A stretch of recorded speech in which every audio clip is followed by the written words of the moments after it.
Mikel, was that the journey to victory you planned when you left home this morning? Exactly like that, yeah. I told them yesterday that was going to happen. I didn't want to tell the crowd, so it was a bit of emotion there.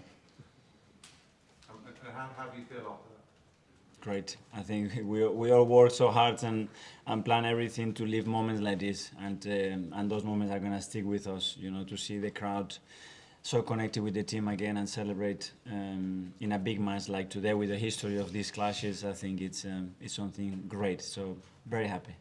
Not the perfect performance, but a fantastic finish. And what a contribution! Yeah. No, especially, you know, the first goal that we gave away, we talked about it. You will lose the ball inside in the first two passes after regaining it against this team. You are kaput. We did it again in the second half, and they could have scored. Well, they scored, but it was overturned. But for the rest, you know, the will, the determination, and the eagerness of the team, the way it shows, and once that will to win and that mentality to go and go and go, I'm so proud of. Sam from the Telegraph.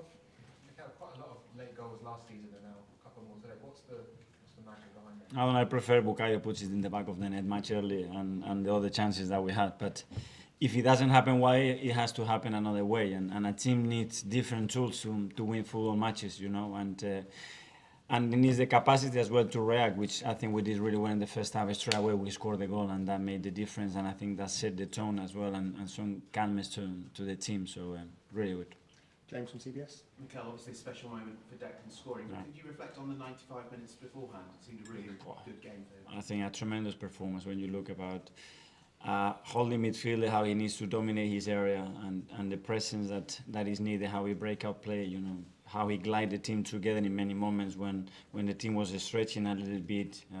He was really dominant, and then obviously he produced a magic moment to win us the game. So really happy with him. Amy from the Athletic.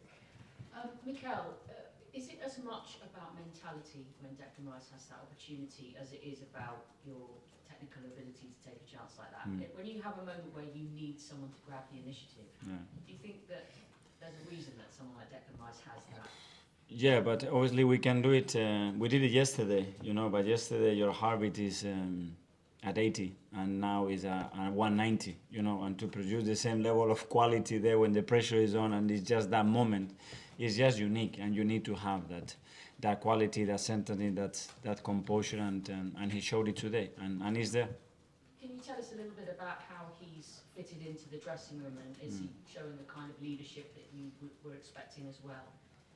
Very natural, you know, he's a great kid.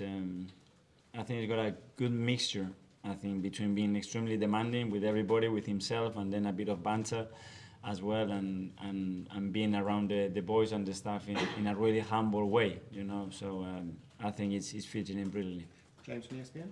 He's talked about wanting to add more goals and assists to his game. Is that something you see? What a great way to start. Is that something you see you can deliver this season? For sure, and when you see the technical ability that he has and how he executed in these moments, his range, you know, when he's shooting from range, his accuracy, you know, the power that he generates with no space, both legs, to be fair, he can do it with both feet, and he's got the timing as well to arrive in the box. So the position, I think, would determine a lot, you know, how many goals he would score, because at the end is about how consistent you are in certain spaces arriving there, but he's got ability to do that, that's Nick for sure. from The Guardian.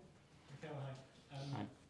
I know it's only 4 games in, but we've seen City start very strongly, a lot of your other traditional rivals, Spurs, Liverpool. So how important is it to have that momentum and these points now and not to have dropped any? For every team, when you look the competition, for every team is like game one, and if you don't win the first one, the second one, and it's still 34 games to go. So just focus on the game and play with more naturality, and the result would come. You know, if you deserve it at the end, after 30 games, you will be where you deserve. And I think we can only focus on that because it's still very, very early.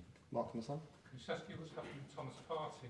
Sorry? How long Thomas Partey? Yeah. How long do you anticipate he might be out? Yeah, I don't know. Unfortunately, he got injured in training and he doesn't look good. We need some more tests, but we believe he's going to be out for weeks. Hamstring? I think it's more a groin, but it can be something in between. Okay, we'll do the last couple. Davide, I think, from Gazeta. Yeah, hi, Mikel. We are at the international break now. Yeah. How happy are you with the level you guys are in terms of the way you're playing? Yeah, very happy. I think we played 4 games. We deserve to win 4 games. It could have been very different, but the margins that we are arriving at the late stages of the game doesn't reflect what the team has done before, you know. And I think there are things that are still in our control that we can do better, and the team will try to progress and evolve in that direction to close games earlier and win them easier. Finally, for the gentleman. Good evening, Mikel. Havertz had a very underwhelming game, but yet again it was your late game sub with Fabio Vieira. He's come and he's changed the game again, just providing assists. Could we expect him featuring in the starting role after the international break? Fabio, Yeah. every player has a chance to do that. Today we decided to start with Kai, and we knew that Fabio would have a big impact, especially in the last few minutes or final minutes if we needed something, and something is changed with Fabio. You notice it with the crowd when he steps in. It's different how it was last year. He's more mature, he's more senior in the squad, and his confidence at the moment is high. So I'm really happy to have those options. Okay, well, thanks very much. Yeah, Thank you. Thank you.